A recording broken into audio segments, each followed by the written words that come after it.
Hello everyone, welcome back, and if you're new here, hello, I'm Debbie and I make art videos. This video is part of a series that I have created about art supplies.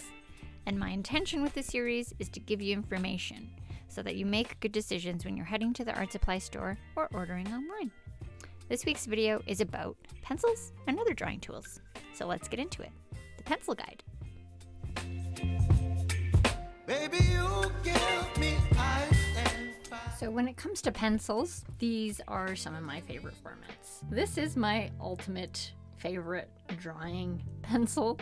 It's the Prismacolor Colerase, and my preferred color is the rose. I hear they're discontinuing some of these colors. I'm not sure which ones they are. If you know, let me know, because if this is one of them, I need to stock up. I mean, I do have stockpile, but like, I need some for life. I also really like the indigo, but it tends to break often. I think it's because it's such a soft pencil. The pencils vary in hardness depending on the pigments used. The indigo is really nice because it's soft and creamy, but they do tend to break easy. So I'm just warning you with that. But it's kind of like one of the darkest colors you can get in this line. These colors I can recommend to everybody, and I think they look good underneath things, and it's a good kind of like neutrals to draw with. So I could recommend the vermilion, the brown, carmine, terracotta, and I don't have one right now, but I've used the Tuscan red in the past, and I also thought that was a really good neutral base color for, you know, if you're doing under paintings or something. Also for like more studious drawing, I think that these kind of colors are better suited. Now, as far as mechanical pencils, it depends on your preference of how you like to draw. Some people like only draw with mechanical pencils, and some people prefer something thicker, but there's a lot of different price points for these. The one from Muji I really like. It's really lightweight, you know? And I think with mechanical pencils, the enjoyability depends on how it's weighted, and that's a personal preference thing. So some of the more expensive ones tend to have a metal body, and therefore they're heavier. So you just have to see, like, you know, hold it and see if you like the way it's weighted. I prefer a lighter plastic body, so I kind of like stick to these, but I do own a couple of other brands. All of the pencil brands like Faber-Castell have a variety of different bodies, but I would just like keep that in mind when you're purchasing. Now, the Blackwings are new to me, and I didn't want to like them because they're expensive. But I do like them, and I would recommend them.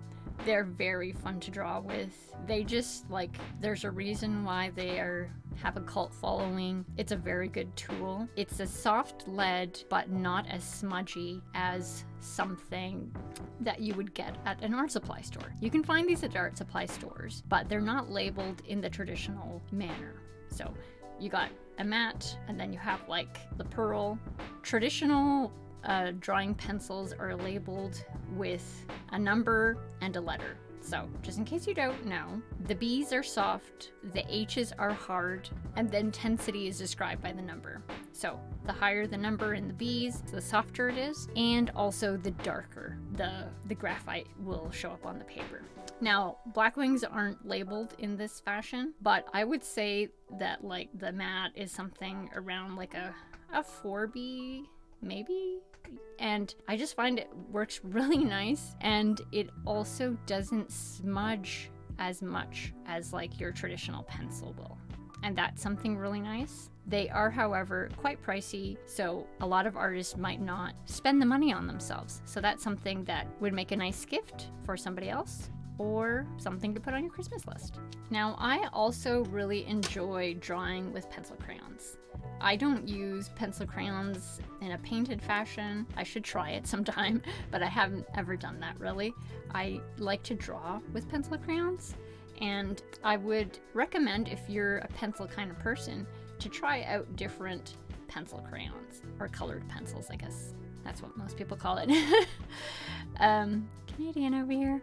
Anyhow, these are like more typical colored pencils. So Prismacolor and the Polychromos. And then there are watercolor pencils, which I actually really enjoy as a drawing tool, not in the way that it's meant to be used.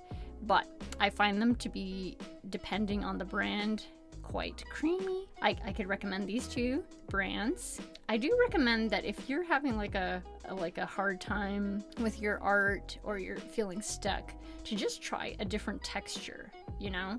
Because honestly, I was using these pencils for so long, and at one point I was just like not having it, you know, not like feeling it, and I tried just a traditional graphite pencil, like a juicier one, and it made a huge difference. And sometimes it's the texture of the tool that can either like break you free or get you moving again. So I would definitely recommend that you try different textures, and especially if you like layering, if you like doing multimedia, then give it a try. Try a different pencil. What I've been doing lately, and what I recommend for most tools, if you're wanting to experiment or you just want to try out a new supply, is to get 3 colors. 3 colors that like you think will play well together. Pick a palette. You got a little mini palette here, and then play around with that tool. It's a good way to like try something new and also try new colors. And when you're trying something new, I wouldn't invest in an entire set of something if you're not sure you're gonna like it. Also, as you're building up your art supplies, this is a good way, like when it comes to paint and everything, that if you just get 3 colors that you can mix together, then you can just explore those 3 colors and get familiar with them before you expand your colors in that art supply. It not only makes you understand the colors that you own better, but you get good at mixing, and then you will get familiar with what you're missing and like know what colors to pick up next time. So just keep that in mind the next time you're buying supplies. 3 is the magic number. 3. Now, if you're looking for something new, like a new tool to play with, these are some fun things to think about. So, Posca pens, awesome, super fun, highly recommend on toned paper. They are paint markers, in case you don't know. So, you can buy them individually. Once again, broken record, buy them in 3s. There are different thicknesses and different nib types, so take a look at those. But these are really fun. Now, I've never seen Inktense pencils sold individually. I got these as a Christmas present, actually, a few years back from my husband, and they are ink watercolor pencils. Now, I don't really like to use them that way. I like to use them in a multimedia fashion, and if you have a wet paper and then you draw on with these, they melt as you're drawing. And that's kind of a fun multimedia way to use them. Cool colors, having fun with these. Now, these are super new to me. I've only had them for a few months. I guess they are called water soluble wax pastel. So there's Neocolor 2, those are water soluble. And then there's Neocolor 1, and those are not water soluble. So that's the only difference. The cool thing is they have the same texture, so you can like use them interchangeably. If you want to water them down, if that's part of your process, then get the Neo 2.